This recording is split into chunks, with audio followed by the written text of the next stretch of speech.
नमस्कार, आप देख रहे हैं सूचना दर्पण न्यूज। तो आइए इस खास प्रोग्राम में खास मुलाकात के साथ हम आपको गांव शहर से लेकर हर क्षेत्र की समस्याओं, वहां के विकास कार्यों को लेकर अपडेट रखते हैं। तो चलिए आज हम आपको रूबरू कराते हैं खास खबर से।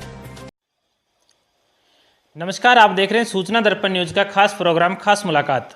आज हमारे साथ जो शख्सियत मौजूद है वो किसी परिचय के मोहताज नहीं है, क्योंकि अगर बात करते हैं जिला परिषद के जोन नंबर 28 की, तो यहाँ से जिस प्रकार पद पे हैं कांग्रेस पार्टी से जीते श्रीमान अजीत सिंह जी मल्ली, तो आज इनसे खास मुलाकात में चर्चा का विषय रहेगा इनकी पहले तो जीवन परिचय, राजनीतिक परिचय और किस प्रकार इनका जो जनता से जुड़ाव रहा, किस प्रकार प्रेम रहा और क्या क्या विकास हुए इनके कार्यकाल में। तो सबसे पहले तो मल्ली साहब, हमारे चैनल में स्वागत है आपका। हाँ, वेलकम टू, बहुत बहुत धन्यवाद। मल्ली साहब, अगर बात करें आपके राजनीतिक जीवन की, काफ़ी लंबे समय से आप राजनीति से जुड़े रहे हो, किसानों से जुड़े रहे हो, तो सबसे पहले तो अपने दर्शकों को अपना राजनीतिक परिचय बताएं।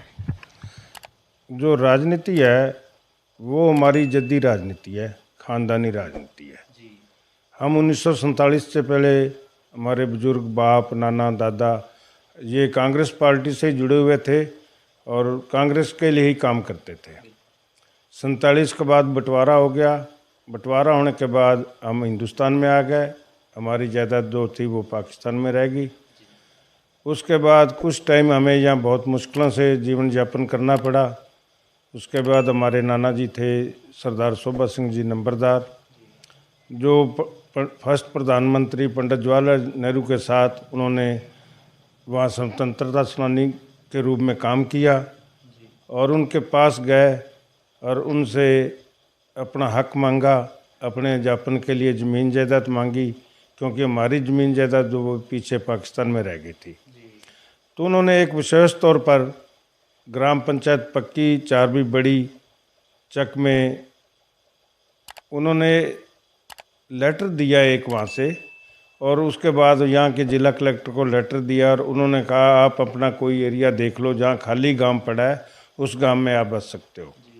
तब हमने हमारे बुजुर्गों ने इस एरिया में घुमाई की और ये पक्की गांव खाली पड़ा था ये, क्योंकि पूरा मुसलमानों का था, मुसलमान यहाँ से शिफ्ट हो चुके थे। तो उसके बाद हमें इस गांव में रहने के लिए जगह मिली, ये गांव मिला।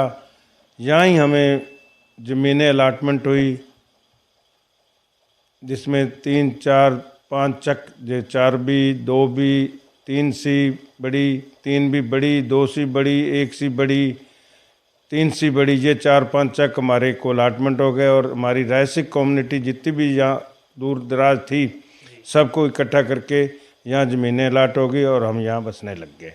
उस वक्त से हम कांग्रेस पार्टी से जुड़े हैं। आज भी कांग्रेस पार्टी के हम कार्यकर्ता हैं, पार्टी के लिए हमेशा काम करते रहते हैं।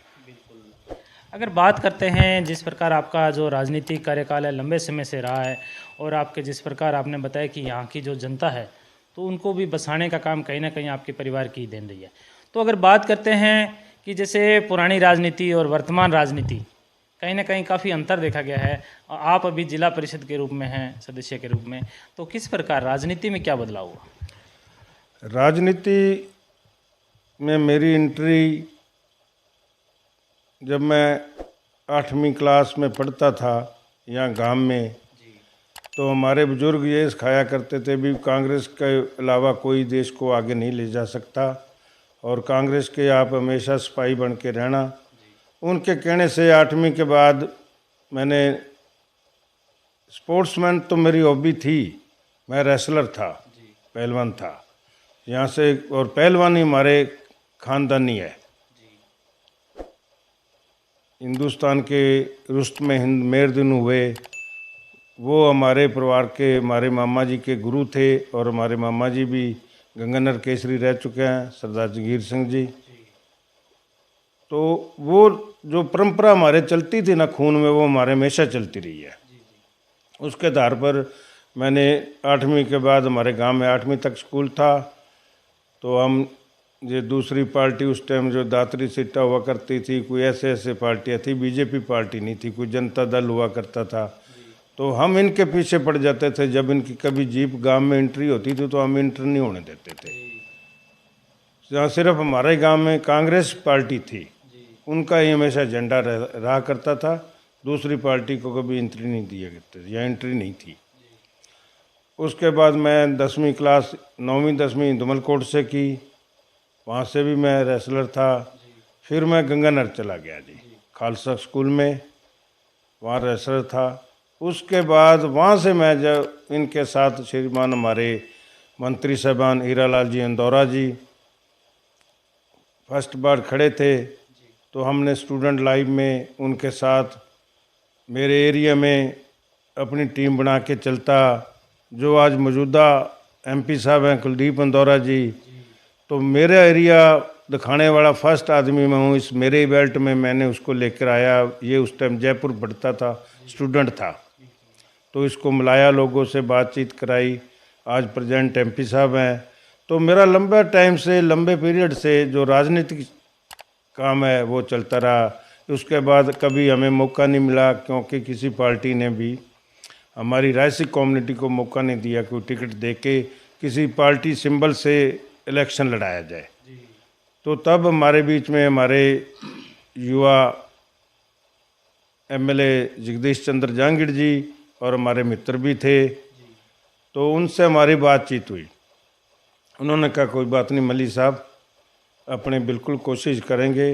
इस जोन 28 नंबर जोन में जिला परिषद का आपका बहुमत है और टिकट का अधिकार भी आपका है और आपको मिलनी चाहिए। तो इस बीच में काफ़ी संघर्ष हुआ। संघर्ष करने के बाद जहांगीर जी ने बहुत बड़ा स्टैंड लिया। ये बात सीएम तक गई, गहलोत जी तक गई, लेकिन जहांगीर जी ने बताया अगर रायसी कम्युनिटी में अजीत सिंह मल्ली को टिकट नहीं दोगे तो मैं एमएलए से पद से भी इस्तीफा दे दूंगा। उसके बाद वहाँ टिकट पार्टी ने हमें टिकट दी। हमने कम से कम 8000 वोट से जीत दिलाई और जीत के जिला परिषद में आए।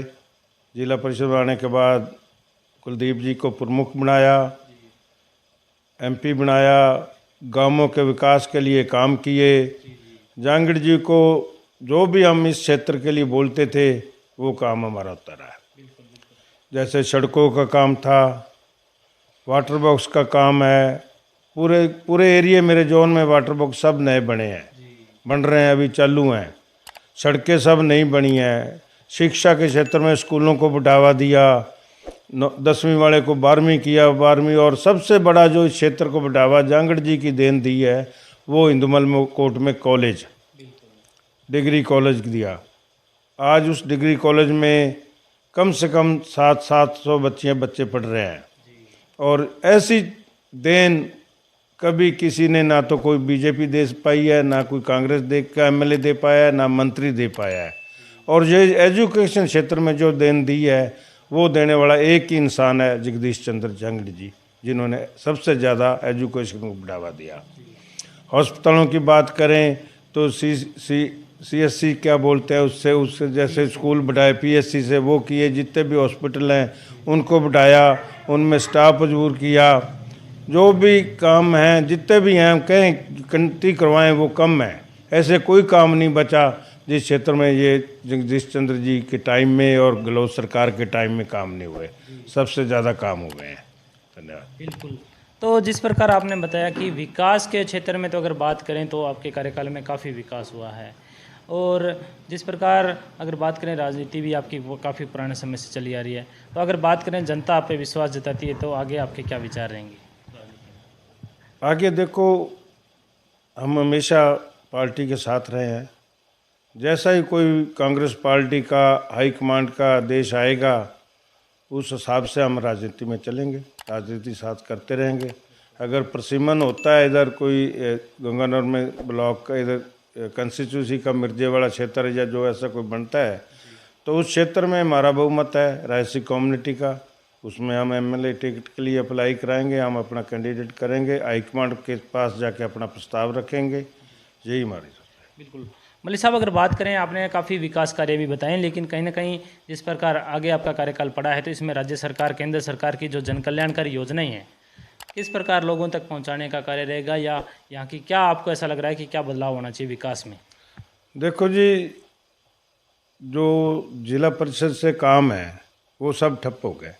बीजेपी सरकार ने धक्का कर दिया। धक्का करने के बाद अपना मर्जी से अपना प्रमुख बिठा दिया, जबकि कांग्रेस का बहुमत है।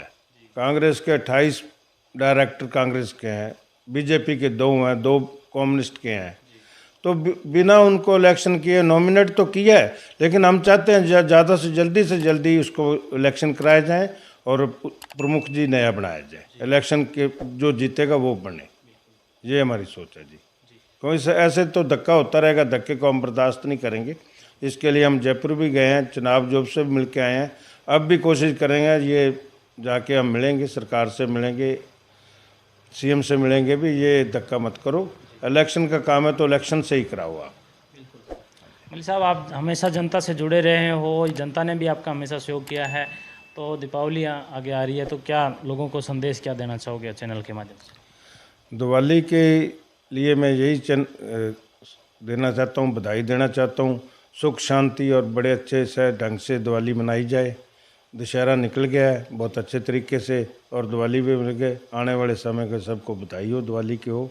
और काम धंधे तो ये सब चलते रहते हैं, जैसे कार के चलेंगे ऐसे। तो ये थे हमारे साथ जिला परिषद सदस्य जोन नंबर 28 से श्रीमान अजीत सिंह जी मल्ली, जिनके काफ़ी उत्तम विचार थे और लोगों से हमेशा इनका जो प्रेम है इसी प्रकार जुड़ा रहा है। तो देखते रहें सूचना दर्पण न्यूज़, हम इसी प्रकार आपको प्रत्येक जनप्रतिनिधि से रूबरू कराते रहेंगे। सर धन्यवाद। Thank you sir. तो अब तक के लिए इतना ही। हम आपको गांव शहर से लेकर हर क्षेत्र की समस्याओं और वहां के विकास कार्यों को लेकर रखेंगे अपडेट। तो देखते रहिए सूचना दर्पण न्यूज़ और हमारी वीडियोस को लाइक, शेयर व चैनल को सब्सक्राइब जरूर करें।